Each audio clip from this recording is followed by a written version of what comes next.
Hello నమస్తే. Parliament ఎన్నికలు ముగిసిన తర్వాత తొలిసారిగా ఇండీ కూటమి సమావేశం ఈరోజు ఢిల్లీలోని కాన్స్టిట్యూషన్ క్లబ్‌లో జరుగుతోంది. ఇండీ కూటమి సమావేశం జరుగుతున్న సందర్భంగా ఇండీ కూటమి కూర్చొని చర్చించి మోడీ సర్కార్ పైన ఏ రకంగా ఫైట్ చేయబోతోంది, మోడీ సర్కార్‌ని ఏ రకంగా ఇబ్బంది పెడుతోంది, మోడీ సర్కార్ పైన పోరాటం చేయడానికి సంబంధించిన ఎజెండా ఏముంటుంది, ఈ చర్చ జనరల్‌గా ఉండాలి. కానీ ఇప్పుడు జరుగుతున్న చర్చ ఏంటంటే మీటింగ్ సందర్భంగా మీటింగ్‌కి ఎవరెవరు వస్తారు, ఎవరెవరు రారు, ఎవరెవరు ఎందుకు రారు, మిగతా వాళ్ళు ఉంటారా లేదా, ఈ చర్చ జరుగుతోంది. ఇది ఏమాత్రం మంచిది కాదు. ఇండీ కూటమిలో లోకలకులకు ఇది ఒక కారణమవుతోంది. ఇండీ కూటమిని లీడ్ చేయడంలో కాంగ్రెస్ పార్టీ ఫెయిల్ అవుతుంది అనడానికి ఇది ఒక నిదర్శనంగా కనపడుతోంది.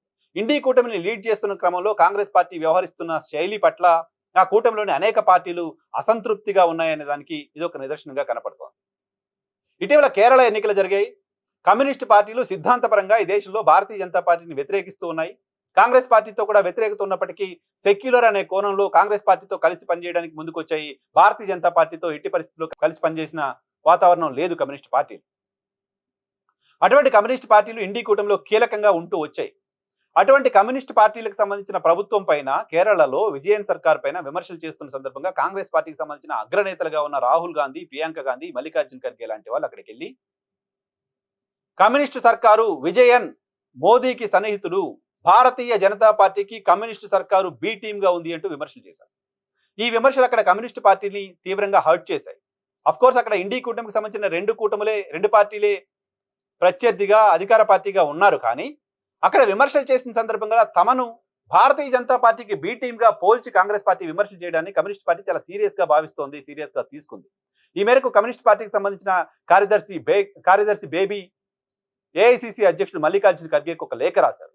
మమ్మల్ని మోదీకి బి టీమ్ అని మీరు ఇక్కడ విమర్శలు చేసి వెళ్ళారు, ఇప్పుడు ఇండీ కూటమి సమావేశానికి మమ్మల్ని ఎలా పిలుస్తారు అని. స్టిల్ మేము భావ సారూప్యత ఉంది, సెక్యులర్ కూటమికి ఉండాలనుకుంటున్నాం, ఇండియా కలిసి ఇంక్లూజివ్గా ఉండాలనుకుంటున్నాం, కాబట్టి మా పార్టీకి సంబంధించిన ఒక ఎంపీని మేము ఇండీ కూటమి సమావేశానికి పంపిస్తున్నాం అంటూ ఆయన పంపించారు. మరోవైపు డిఎంకే, ఇండీ కూటమిలో ఒకప్పుడు చాలా స్ట్రాంగ్ పార్టీగా ఉన్న రీజనల్ పార్టీ డిఎంకే ఈ దేశంలో రాహుల్ గాంధీని ప్రధానమంత్రిగా ఉండడానికి సంబంధించి ఇండీ కూటమిలోని ఏ పార్టీ కూడా ఓపెన్ గా బయటకు వచ్చి మద్దతు ప్రకటించిన సందర్భంలో డిఎంకే రాహుల్ గాంధీకి మద్దతు ప్రకటించింది. రాహుల్ గాంధీ దేశంలో ప్రధానమంత్రి అయ్యే అవకాశాలు ఉన్నాయి, ఆయనకు అర్హత ఉంది అంటూ డిఎంకే అధినేత స్టాలిన్ మాట్లాడడం చూసాం. అటువంటి పార్టీతో తమిళనాడు ఎన్నికల్లో ఆ పార్టీ ఓడిపోయిన తర్వాత విజయ్ పార్టీతో కలవడానికి కాంగ్రెస్ పార్టీ పడ్డ తాపత్రయం ఇండీ లాంటి ఒక కూటమిని లీడ్ చేస్తున్న పార్టీ వ్యవహరించాల్సిన తీరులో లేదు. డిఎంకేని కలిసి ఏదైతే కమ్యూనిస్ట్ పార్టీలు అక్కడ చేశాయో డిఎంకేని కలిసి వాళ్ళని ఒప్పించి ఆ రాష్ట్రంలో రాష్ట్రపతి పాలన రాకూడదంటే విజయ్కి మనం మద్దతు ఇవ్వక తప్పని పరిస్థితుంది. విజయ్ కూడా భారతీయ జనతా పార్టీతో సిద్ధాంతపరంగా వ్యతిరేకంగా ఉన్నారు, కాబట్టి మేము వెళ్ళి విజయ్కి మద్దతు ఇస్తామని డిఎంకేతో కూడా కలిసి కూర్చొని మాట్లాడి ఆ తర్వాత విజయ్ దగ్గరికి వెళ్ళుంటే కాంగ్రెస్ పార్టీ ఈరోజు టీవీకే డిఎంకే రెండు ఇండీ కూటమిలో ఉండేవి. కానీ అలా చేయకుండా ఆల్ ఆఫ్ సడన్ స్టాలిన్ అలా వదిలేసి విజయ్ పంచన చేయింది కాంగ్రెస్ పార్టీ, ఒక బలమైన మిత్రుణ్ణి కోల్పోయింది తమిళనాడులో. ఇలా అయితే ఎలా? కాంగ్రెస్ పార్టీ కేరళలో చేసిన తప్పు, కాంగ్రెస్ పార్టీ తమిళనాడులో చేసిన తప్పు ఇండీ కూటమిని బలంగా ఉంచకపోగా ఇండీ కూటమికి బీటలు వారేలా చేస్తూ ఉన్నాయి. ఇంకా చాలా ఎగ్జాంపుల్స్ ఈ రకంగా చెప్పొచ్చు. మమతా బెనర్జీ ఇండీ కూటమిలో ఉన్నారు. మమతా బెనర్జీ ఓడిపోవాలని బెంగాల్లో కాంక్షించింది భారతీయ జనతా పార్టీ, కాంగ్రెస్ పార్టీ. మమతా బెనర్జీ ఓడిపోయి అక్కడ భారతీయ జనతా పార్టీ గెలవాలని కాంగ్రెస్ పార్టీ కాంక్షించింది. ఆ మాటకు వస్తే బెంగాల్లో మమతా ఓడిన తర్వాత భారతీయ జనతా పార్టీ గెలిచిన తర్వాత కాంగ్రెస్ పార్టీ బెంగాల్ శ్రేణులు సంబరాలు చేసుకున్నారు. కాంగ్రెస్ పార్టీకి సంబంధించిన బెంగాల్ నాయకులు స్వీట్లు పంచుకున్నారు. కాంగ్రెస్ పార్టీకి సంబంధించిన బెంగాల్ నాయకులు ఓపెన్ గానే సోషల్ మీడియాలో మమతా ఓటమిని సెలబ్రేట్ చేసుకున్నారు. దీనిపై నేరుగా రాహుల్ గాంధీ స్పందించి ఇలా చేయొద్దు, సరైనది కాదు, మమతా బెనర్జీకి మద్దతుగా మనమంతా ఉండాలంటూ మాట్లాడడం చూసాం. సో మీ కూటమిలోని పార్టీల పట్ల కాంగ్రెస్ పార్టీ పెద్దన్నగా ఉండాల్సిన పార్టీ బిహేవ్ చేస్తున్న తీరు సరిగ్గా లేదు. ఆ కారణంగానే ఇండీ కూటమి బీటలు వారిపోయింది. పార్లమెంట్ ఎన్నికలు ముగిసిన తర్వాత 2 ఏళ్ల వరకు మీరు సమావేశం కూడా పెట్టుకోలేకపోయారంటే కాంగ్రెస్ పార్టీ ఫెయిల్యూర్గా దాన్ని చూడాల్సిన అవసరం ఉంది. మరొక ఎగ్జాంపుల్ కూడా చెప్తాను. బీహార్లో గడిచిన 2 అసెంబ్లీ ఎన్నికల్లో అక్కడ ఆర్జేడీ నేతృత్వంలో ప్రభుత్వం అధికారంలోకి రాకపోవడానికి కారణం కాంగ్రెస్ పార్టీ.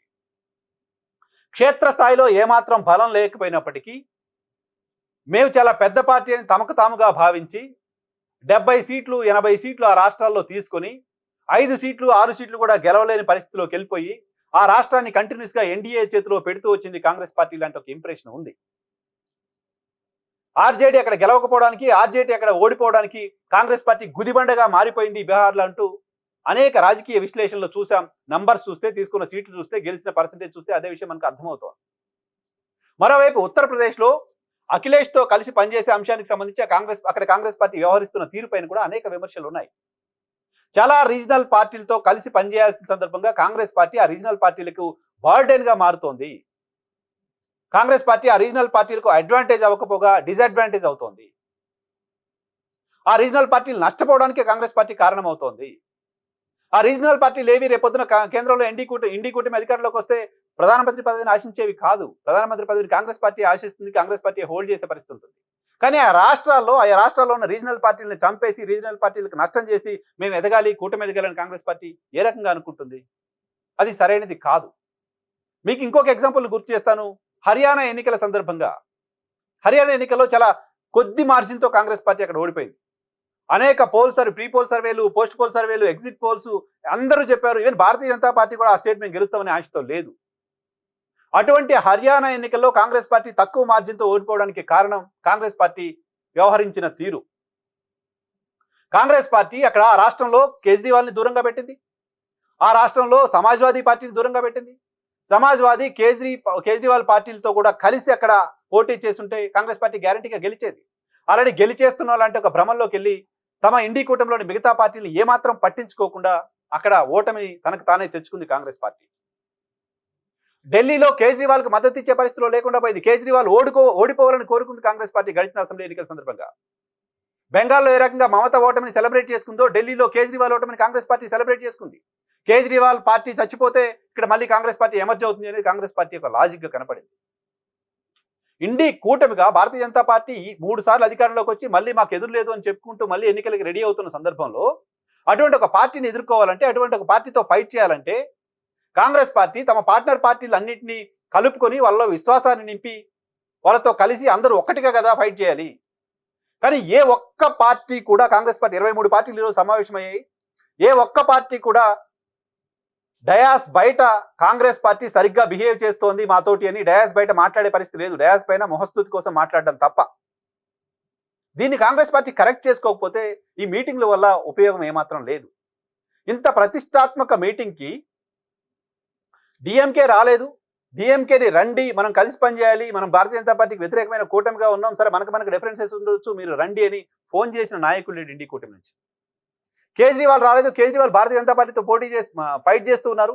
కేజ్రీవాల్ని మనకు డిఫరెన్సెస్ ఉన్న ఇండి కూటమిలో మనం భాగస్వామిగా ఉన్నాం, మీరు కాంగ్రెస్ పార్టీతో ఇబ్బందులు ఉంటే ఉండొచ్చు, కాంగ్రెస్ పార్టీతో ఇబ్బందిని కూడా ఈ మీటింగ్లో మనం చర్చిద్దాం రండి అంటూ కేజ్రీవాల్ని మాట్లాడిన వాళ్ళు, పిలిచిన వాళ్ళు లేరు. ఇండి కూటమికి సంబంధించి ఒక పెద్ద తలకాయగా ఉన్న శరద్ పవార్ ఈరోజు మీటింగ్లో లేరు.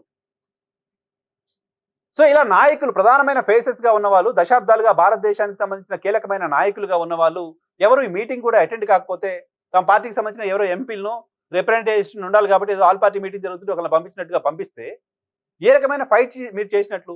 నేను వీడియో స్టార్టింగ్లో చెప్పినట్టు ఎజెండా ఏమై ఉండాలి, భారతీయ జనతా పార్టీని ఇబ్బంది పెట్టే ఎజెండా ఏముంది అనే చర్చ జరగాలి. కానీ ఈ మీటింగ్ సందర్భంగా ఇండి కూటమి ఎంత బలహీనంగా ఉందో చూడండి అనే చర్చ జరుగుతోంది. ఇండి కూటమిలో లొకలొకలు ఎలా ఉన్నాయో చూడండి అనే చర్చ జరుగుతోంది. ఇది ఏమాత్రం మంచిది కాదు. కాంగ్రెస్ పార్టీ వైఖరి మార్చుకోవాలి. కాంగ్రెస్ పార్టీ తాను తగ్గాలి. కాంగ్రెస్ పార్టీ తన మిత్రుల ఆత్మగౌరవాన్ని దెబ్బతీయకూడదు. కాంగ్రెస్ పార్టీ తమ మిత్రులకు సరైన అవకాశాలు ఇవ్వాలి. అప్పుడు మాత్రమే ఇండి కూటమి ఎన్డీఏకి ఆల్టర్నేట్ అవుతుంది. ఆర్ఎల్స్ ఇటువంటి మీటింగ్ల వల్ల ఏమాత్రం ఉపయోగం ఉండదు. కాంగ్రెస్ పార్టీ ఈ మీటింగ్ ద్వారా నేర్చుకోవాల్సింది, ఈ మీటింగ్ ద్వారా తెలుసుకోవాల్సింది, ఈ మీటింగ్ ద్వారా మళ్ళీ కొత్త ఎజెండా, కొత్తగా ముందుకు వెళ్ళడానికి సంబంధించి కార్యాచరణ చేయాల్సింది తాము చేసిన తప్పులు ఏంటో తెలుసుకోవడం. ఎన్నికలకు ఇంకా చాలా దూరం ఉంది. ఇండి కూటమి ఇదే తరహాలో వెళ్తే ఇలాగే మిత్రుల పార్టీలందరినీ తామే చంపేసే ప్రయత్నం చేస్తూ పోతే ఈ దేశంలో భారతీయ జనతా పార్టీకి ఎదురు లేకుండా చేసే ఆలోచన కాంగ్రెస్ పార్టీ చేసినట్లు అవుతుంది. కొద్ది రోజుల క్రితం స్టాలిన్ కుమారుడు, తమిళనాడు మాజీ ఉప ముఖ్యమంత్రి ఉదయనిధి స్టాలిన్ మాట్లాడారు. ఈ దేశంలో భారతీయ జనతా పార్టీ అప్రతిహాస విజయాలకు కారణం ఇన్నాళ్ళు నేను మోదీ, అమిత్ షా అనుకున్నాను, కానీ కాదు రాహుల్ గాంధీ అంటూ ఆయన ఒక మాట మాట్లాడారు. ఆ మాట నిజమయ్యే సూచనలు ఉన్నాయి. ఆ మాట నిజం చేసే ప్రయత్నం కాంగ్రెస్ పార్టీ చేయకూడదు. అంటే కాంగ్రెస్ పార్టీ ప్రాక్టికల్ గా ఉండాలి.